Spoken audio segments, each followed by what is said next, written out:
Hi, this is Sujata Vijay from Bambula Play School. Today we're going to be talking about things that you should never do in front of your child. The most important thing that you should always avoid doing is hitting anybody. Any sort of physical abuse is a definite no-no, be it your child, your spouse, your servant, whoever it is. The second most important thing is yelling.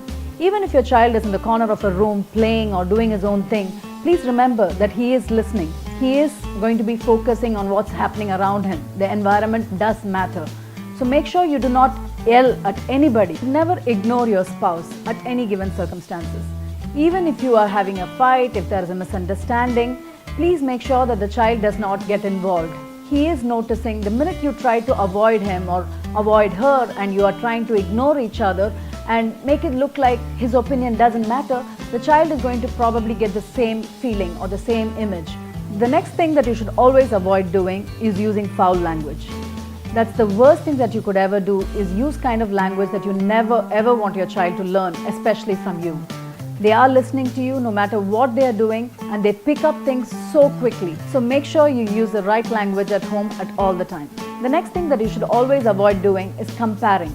That's the worst thing that you could do, be it among siblings, be it among cousins, be it among any family member. This brings the ego and the morale so down in a child. So always avoid comparing your child. Never criticize your child in front of anybody. If you have something to say, tell your child in private. Try to explain it. Do not criticize your child in public. That's the worst thing that you could do to your child. Bribing is something that you need to absolutely avoid. Make sure your child never sees you bribing. That is such a bad example that you could be setting for your child. And most importantly, never reject love. Even if it is coming from a person when you're angry, when you're upset, never reject love. The child is watching you, and so make sure you're setting a right example and make sure that the child is learning from you all the right things. Have a wonderful day.